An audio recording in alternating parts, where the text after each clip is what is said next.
To Studio 701. Our favorite brewers challenge each other every month to make the same style of beer with their own spin on it. Find out what they made during this month's Crosstown Brewdown Challenge.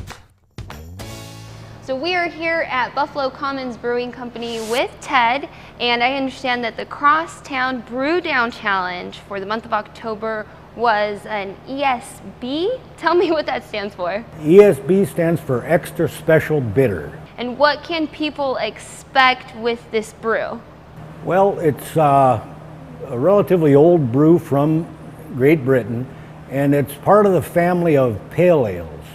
And it was then that they started adding more hops to the beer, where you actually got hop character out of it rather than just balancing the bitterness of like a stout or a porter. So what can someone expect when they drink this brew? I did a more Americanized style. I was going to do a traditional European style, but time kind of got away from me, and I didn't get my hops and my yeast ordered for that, so I used American hops and yeast. Thank you, Ted. Let's check what's going on with the other breweries. You know, every month we talk about these beers, and I always have a hard time saying them. This month, it's extra hard. Tell me what it is. An ESB, so an extra special bitter. ESB. So just 3 letters this time. So tell me more about your ESB, your version. It's not actually bitter. The name's kind of misleading, but it's a old British style, and so it's going to end up being pretty malty, and that's kind of, perfect this time of year. Now, what would you pair it with when it comes to food? Being an English beer, fish and chips is an obvious choice, but it would stand up well to steak, red meat of any kind, I think, too.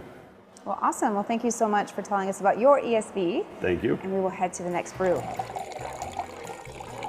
So we are here at Dialectic Brewing Company. Dylan, you picked the challenge for this month. So tell me a little bit about ESB and what it stands for again. Yeah, so ESB is going to be an extra special bitter, and it's kind of old European style, dating 1700s, 1800s. So why did you pick this brew? I think it's such an underappreciated style. You really don't see them around the US very much in the craft beer industry, and I think that's unfortunate, and I'm hoping to open some people's eyes to that style. Perfect. Well, thank you, Dylan, and thanks for choosing this brew. It's very interesting. Let's go check out what's happening at the other breweries. All right, I'm here with Woody at Gideons Brewing, and he just took a taste of the ESB, and I didn't see bitter beer face, even though bitter is in the name of this ESB. So tell us, what does it taste like? For an ESB, this one is really light. Didn't quite hit the low to medium body. It's definitely low to light bodied. Not as much of the malty flavor that you'd probably look for in an ESB. So it's not the one you're the happiest with, you were saying, but that's part of the fun of the Crosstown Brewdown Challenge. It is. It's not always going to turn out the way that you want it to, but it's kind of a happy accident at the same time because we're still dealing with, 90-degree days, it feels like. So it's almost perfect for a hot day. It's going to be very light, easy drinking, crisp, nice, just a little bit of hop on the finish to kind of quench that thirst. So. Well, thank you, Woody, and let's see what they're doing at the other breweries. All right, I'm here with Ivan at Stonehome Brewing Company to talk about this month's Crosstown Brewdown Challenge. Thank you for having us, Ivan. Thanks for being here. Okay, so you hear extra sometimes and you think someone's a little extra. Well, we're talking this month about extra special bitter. What is that? Tell us about that. I guess I tend to think of it more of along the lines of like a British style pale ale. People hear bitter in the name and they get scared of it right away, thinking it's a hoppy, bittery beer. There's some hops there, but not as many as people think. So were there any challenges in making this one?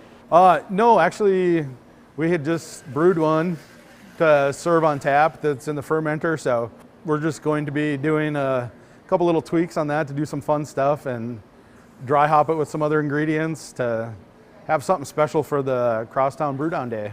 All right, thank you so much, Ivan. Thanks. Make sure you check out the Crosstown Brewdown beer at any of our participating breweries. And a portion of the Crosstown Brewdown proceeds goes to the United Way Backpack Program. We always want to mention that, and this has been Brew Day, sponsored by the Crosstown Brewdown.